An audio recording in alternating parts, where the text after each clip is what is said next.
P.J. Allen credits his grandma with helping him to find his passion. My grandma always knew I was fascinated with electronics, just based on how many I took apart and didn't put back correctly in the house when I was growing up. But she put the bug in my ear that I should try my hand at avionics. For a little over a year, the 31-year-old has been working as an aviation technician. You're probably not going to do the same thing in back-to-back days. Everything's constantly changing. And it's in the hangars of Tinker Air Force Base that Allen has found his purpose. My injuries that I was given due to the accident,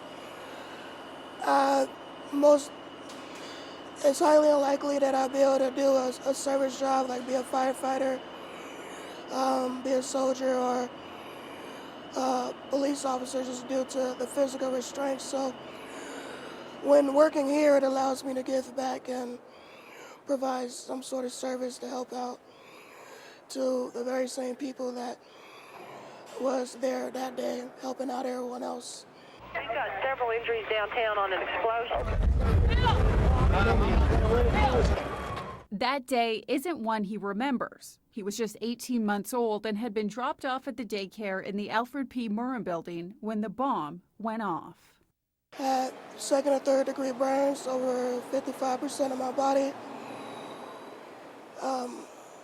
Being that I was in the building crying and stuff, I inhaled a lot of smoke, and due to that, like, the inside of my lungs are pretty damaged. One of them collapsed. Allen dislocated his arm, damaged his vocal cords, and suffered head trauma as the explosion sent debris and shards of glass flying. The image of him being rescued seen around the world. I was so taken by PJ that I went to Oklahoma and wanted to find out what happened to him. And he was being carried out by a fireman. And since then, PJ's part of my family.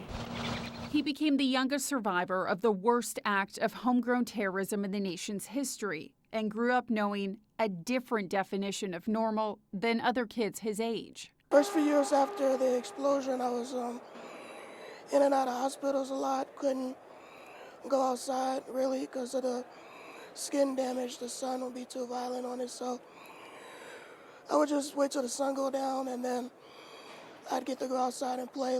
It wasn't until his tracheostomy tube was removed at 11 years old that he was finally able to go to school. First grade till about third grade, I was strictly homeschooled. But perhaps the greatest lesson that he's learned of resilience didn't come from any classroom. I still think about it from when I take a braid treatment, so it's not something that I will ever forget. But I know that some people weren't as fortunate enough to have their loved ones come home that day. So around this time of year, I like to try to make sure that I'm still looking for what I need to be doing for the reason I survived. His name is one of the more than 600 inscribed on the survivor's wall at the memorial site. Follow me. It's a place Oklahoma children come every year. If we don't talk about what happened and we don't address what happened, it's going to happen again, and we can't do that. And it starts with our children and exposing them to the memorial and the museum. Jessica Foley's fourth grade class started preparing for this visit well before they arrived. That's what I told them. Anyone that you met that lived here in 1995 can tell you where they were when it happened.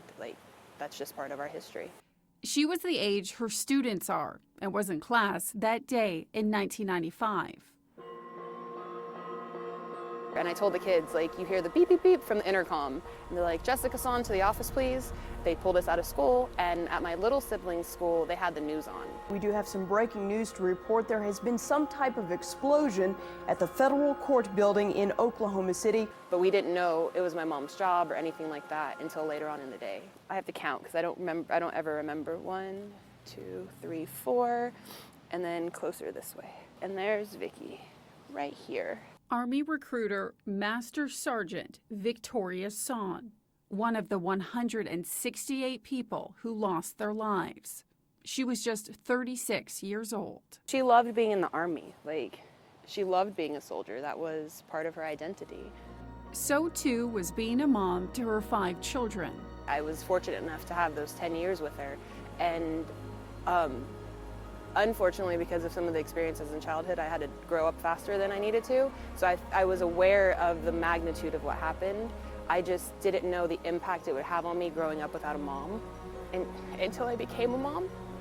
And as I was getting older, and you have things that you want your mom for, and seeing friends with all that, I didn't realize how much that impacted me until I hit 20. What does it mean to you to come back to this place? Every time I come back, it's peaceful. And I don't want to say it feels like home, because obviously it's not home, but it just feels like part of me is home. This is where I came when I was little. When you get sick and you go to work with your adult, and this is where I came. It was an important place to me, so I like coming back here. For Foley, bringing her students here is helping to further her own healing. From what I remember of her, she was amazing. She cared about other people. She taught me how to have community care. You're carrying on your mother's legacy. Yeah, she's living on through you. She loved kids, and she loved making a difference.